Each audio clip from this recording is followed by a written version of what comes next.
Hey everyone, welcome to the Cybercrime YouTube channel. In this video I'm going to talk about what you can do to become a cybersecurity analyst or what you can do to become a better cybersecurity analyst if you're already one in your career.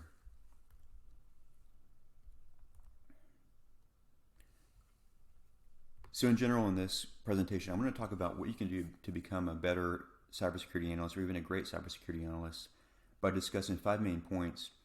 I do want to caveat all of this by saying that there's no golden path. For instance, I don't want to say that by just doing these 5 things, you're certain to become a great cybersecurity analyst.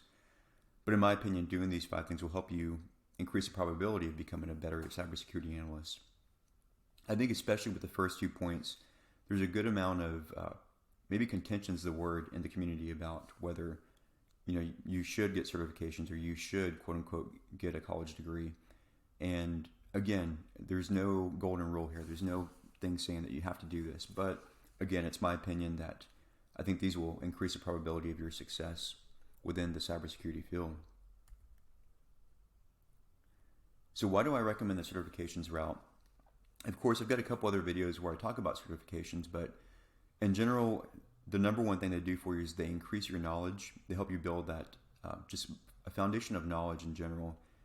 And 2, they give you a credential to put on your resume or on your LinkedIn or whatever you show your employer or whatever you show your potential customers. If you have a customer, if you run a business and you have a customer you're trying to get, having these credentials can help weed out or help you get past their filters when they see that, okay, you've got this, but maybe the other guy doesn't.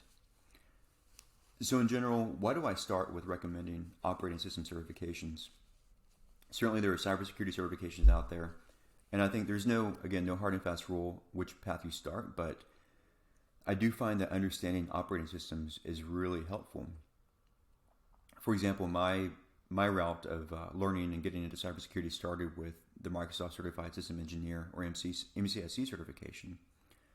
The benefit of me going this route is it helped me to become effectively a subject matter expert at my organization. So folks would come to me to discuss group policy or to ask me questions about Active Directory. And the cool thing about just having this knowledge is it really helped me to understand the security behind Active Directory, behind the Windows OS, and so forth. Some of the components that it helped me to understand better are networking stacks, security controls, and cryptography. I know one piece that's come back to help me over and over again is understanding, okay, if I want to deprecate a given crypto suite within Windows, where do I go? And so the great thing now is I know exactly where in the registry to do it. I know where in group policy to make changes if I need to affect that.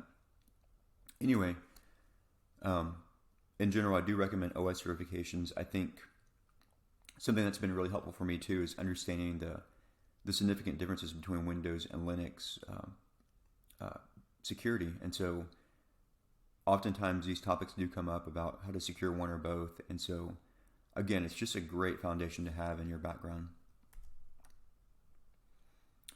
Next, I do recommend that you go to security-specific certifications. As I've mentioned before in some of my background slides and previous presentations, I do hold the CISSP, which I consider to be the premier cybersecurity certification in the field. The CISSP is something I highly recommend you get once you get the recommended years of experience for it, the necessary years of experience for it. But it provides you with a great amount of breadth and depth. So you get, just a ton of material, a ton of great material to learn about. And you effectively create this huge foundation for cybersecurity right there. I hold currently 2 GIC certifications. I've allowed 1 to lapse previously, but I'm current on 2. But the great thing about the GIC certifications that I recommend are that the GIC certifications go just in tremendous depth on a given topic. For instance, one of my certifications is in Linux security, the GCUX. So the cool thing about it is that it just goes very, very in depth in Linux security. So it helps you to really understand Linux security. The other certification I have is the GCED, the GIC Enterprise Defender. And so the great thing about it is it gives you a bit more breadth on just securing a given enterprise. So what's the role that IPSs, IDSs play? How do you secure network switches? How do you secure the OS? Anyway, I think these are 2 higher level certifications. I recommend certainly if you can starting with a Security Plus type of certification. It's definitely more basic and foundational. And once you pass it, I certainly recommend that you go the route of something more challenging. And again, why do you go the route of cybersecurity certifications? Why do I recommend that? Again, they give you more fundamentals, more expertise in areas like network and stacks, security controls, and cryptography, just like you see in the operating system realm. But in this case, you focus on these topics more specifically. So the next item I recommend in general for you is college. I think this would help you become a better cybersecurity analyst. And again, there's some contention in this area too, with regard to college. Is it really necessary? And I think the short answer there is no, but it improves the probability that you'll be a better practitioner, that you can get a job, that you can be more successful in your business. And again, we all know the exceptions. For example, I can think of 2 practitioners I've worked with where I think one guy, he only had a high school diploma, but just a brilliant network administrator. Literally, he was a genius. Just understood security very well. Somebody else I can think of didn't have a college diploma whenever I was working there, but he earned his degree while we were working together. And again, just a tremendous system admin, a tremendous security practitioner. So, again, by no means is it necessary to get a college degree, but I think you gain a lot. So if you do go to college, what do I recommend? My background is that of a BS in computer science, and it served me very, very well. I recommend that route. It's very challenging, but I recommend it. There are also cybersecurity degrees out there, information technology degrees, and all of these, of course, provide some just coverage within IT and a better understanding of security. I know for me with computer science, one of the huge benefits was just the very thorough programming background. I entered college with no programming background, and so my first 3 semesters were just brutal at times, but some of the concepts I learned in there, like how to program an algorithm more efficiently, data structures. So, what is a linked list? What is a stack? And how do these function within programming and within applications? All these concepts really help there, and they help certainly down the road. I know right now one of the helpful tools that came to mind recently was understanding how to process huge amounts of data efficiently. And so with my programming background, it helped me to understand, okay, we can go about it this way, or X way or Y way, but this other way may be, okay, it's a little bit too inefficient. Something else to consider with college is that, if you go to college and maybe you already have a pretty thorough cybersecurity background or a pretty thorough technical background, other degrees can be great too. One of the best practitioners I work with currently, he's got an undergrad in English and a master's degree in English. And so I used to be of the mindset of, go the technical route. But this guy is definitely, just a tremendous communicator, a tremendous, technician too. But one of the great things about him is he's able to communicate some highly technical ideas at times to me, but to other people too, in a more summarized and concise way. And that's very necessary too. I think one of the items I harp on and I emphasize in the non-cybersecurity world, but also in cybersecurity, is the necessity for precision of language. It's very important to be precise with language in real life and in the cybersecurity field. And in this case, for him, the English degrees have served him very, very well. Why else could you consider college? In general, I'm a big supporter of the well-rounded curriculum you get in college. I'm also a big supporter that if you get a chance to live on campus and just live in the social environment of college, that you learn socially. You learn, from other people. Just inherently, you pick up communication skills. You learn how to interact better with people. You'll build a better network. I know, for me, in my undergrad and graduate degrees and those experiences, I've built a great network where I can reach out to people and count on people. I even have a mastermind group with some folks from grad school that's been very helpful. Of course, in college, I highly recommend, if you get a chance, take some business courses and finance courses. These not only as an employee, you'll get to understand, okay, what is my employer? What is my owner? What are they looking at when it comes to the bottom line financially? What's their business goal, their business driver? But also, if you ever decide to own your own business and become an entrepreneur, you get a better idea of how to run your own business, how to manage the money there too. One of the most important things with college that I highly recommend you do, and really with any big decision in life, but perform a cost-benefit analysis. So in 2021, the tuition prices at some colleges is just insane. So before you enter a given school, weigh the cost of your degree. What's the return on investment there? How much money can you make per year after you graduate? And if you decide to take out student loans, especially, how long will it take you to pay that back? Consider that. I mean, consider it too. Even if you're fortunate not to have to get student loans, if you're fortunate to be able to pay whatever you can pay, consider what you could do if you invested a fraction of that money. Consider what kind of return you could get there. So just basically weigh the cost of the tuition, of going to school, of living on campus if you choose to do that, against the opportunity cost of where you could deploy that money elsewhere. And certainly, consider if you're going to a very expensive school, try to be very realistic about how long it'll take you to pay that money back. It's something to consider because there are a lot of people out there who have tremendous amounts of student loan debt who I bet wish they would have made different decisions if they could go back to choosing colleges. So the next item I ask you to consider if you want to become a better cybersecurity analyst is that of work experience. My experience, and I was fortunate during college, I had a part-time job administering anti-malware and backups for an engineering firm. And that was a really cool experience. I think I had a great team to work with, but then also it was very fortunate. It was a tremendous opportunity for this organization to allow this 20-year-old college kid to administer their anti-malware and backups. One great thing about this was after I finished, when I graduated, my first job out of college, my employer saw that I had this experience, and they were very much like that. I'm certainly, as soon as I started with them, what's the first thing I do? They put me to administering anti-malware and backups, and so that experience paid dividends. So certainly, if you're just starting off in the field, consider internships and part-time work, especially during college. That can give you, some great experience to start off with. If you're ready for a full-time role, something to consider is starting in general IT anywhere and then transition to cybersecurity. One great thing about cybersecurity is it just penetrates throughout information technology. So whether you work in programming, whether you work in networking, whether you work in system administration, you've got to know about security. And doing those, practicing in those areas helps to hone your cybersecurity skills.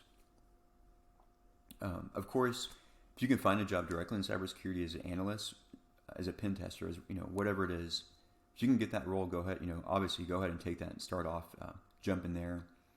But if you don't have that opportunity in front of you, then consider going elsewhere within IT. Finally, if you have an employer, consider benefits that your employer may offer, especially tuition reimbursement. If they offer tuition reimbursement, consider using that as a route to either subsidize or pay for your tuition.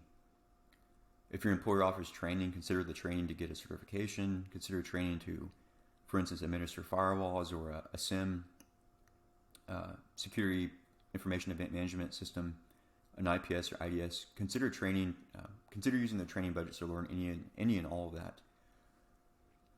Finally, if there's a travel budget, consider that for going to conferences like DEF CON and Black Hat, where you can learn from other practitioners, just experience cybersecurity, maybe in a capture the flag or any other scenario that you can find at a cybersecurity conference. Next, if you're a practitioner, or want to be a practitioner, consider a self-study to keep yourself up to date. One item that I was thinking of as I was preparing for this video is that I often will read through a lot of the US CERT and CISA issuances about a given threat. So recently they've issued a lot of guidance about SolarWinds and about the MS Exchange hack. But just reading through those documents, and they can get pretty technical, reading through those helps me to stay current and up to date, helps me to learn about the breaches and to deliver them and give you that information in return. Something else to consider is all these resources here that are free. So YouTube's free. You're watching me on YouTube. This is free. You can go to Reddit. There's a website called Cyber that's got cybersecurity information. SANS has a Cyber Races website you can go to learn. So consider all these, and I would recommend that use these to learn, but also use these to stay current with your knowledge and skills. Finally, in this last slide, I'm just really going to encourage you, outside of just specifically cybersecurity, take these extra steps here to, one, help your cybersecurity career, your career in general, but also just to build yourself. I think taking these steps, following these, will help you to build just a more well-rounded person, somebody who's stronger in general. One thing to consider right now as you're a cybersecurity analyst or wanting to become one, ask yourself the question, is this what you want to do for the next 5, 10, whatever years? And once you start extending that timeline to 15 or 20 or 25 or 30, these questions start hitting home. Maybe you start thinking, like I did when I was an administrator, gee, I don't think I don't know that I want to do this the rest of my life. I'm enjoying it, it's fulfilling for now, but what if you created some more opportunity for yourself in the future?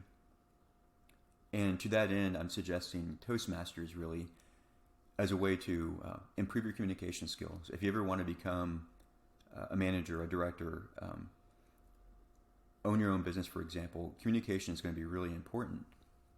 I know for me, as I was stepping into the MBA program, I realized, okay, down the road, I may be presenting to executives, or in the MBA program, I'm going to be presenting to students and professors a lot more. So I want to get better at communicating. I want to get better at public speaking. Public speaking is one of those things that I find it really fascinating. It's kind of funny that I think one survey I saw that was that the majority of people are more afraid of public speaking than they are of death. And I certainly before was really, really uncomfortable with public speaking, but through Toastmasters, which was very uncomfortable at first, I got better at public speaking, got better at communicating. So I highly recommend it. Toastmasters is everywhere, all over the world, so I highly recommend them. Something else I recommend in general is stepping into challenging or uncomfortable paths in life. And I think one of the reasons I recommend this is if you can challenge yourself, maybe not so much daily. If you can daily, that's wonderful, but frequently, whenever you're presented with a challenging experience at work with your employer or owning your own business, and you will be challenged, you're going to be challenged with uncomfortable situations and stress. You build that confidence daily by stepping into these other challenges willingly and voluntarily. You realize, okay, I can handle this stress. Somebody to really look into and to listen to on this topic is Jordan Peterson, Dr. Jordan Peterson.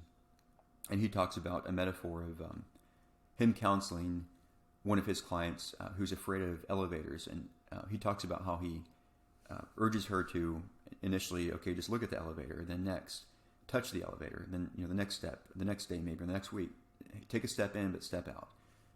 So I'd highly recommend that approach with something you're uncomfortable with.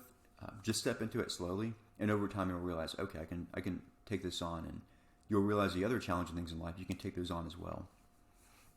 Something else I recommend to people for building yourself all around is martial arts. And again, tying this back to the idea of being a cybersecurity analyst, martial arts can teach you discipline. It can teach you control, again, and discipline under pressure. It helps you deal with confrontation because you're just so close to other people and dealing with physical confrontation. But I highly recommend martial arts. And then finally, I recommend, especially if you're looking at down the road, starting your own business or becoming a leader, look at volunteering to take on leadership opportunities. And again, why do you want to do this? Well, the idea is that you're going to start exercising that leadership muscle. And at this point, you're probably begging the question of, okay, Aaron, well, I don't have any leadership roles I can step into right now at work. Well, my response to that is it doesn't have to be at work. Consider volunteering, say, at your local B-Sides chapter, or your local ISC Squared cybersecurity chapter. You can become a leader here and exercise the muscles of delegating, of directing people. And so whenever the opportunity comes up to become a leader at work or in your business, you'll be that much more prepared for it. If you found this video helpful, hit the subscribe button, hit the like button, and I'll see you in the next video.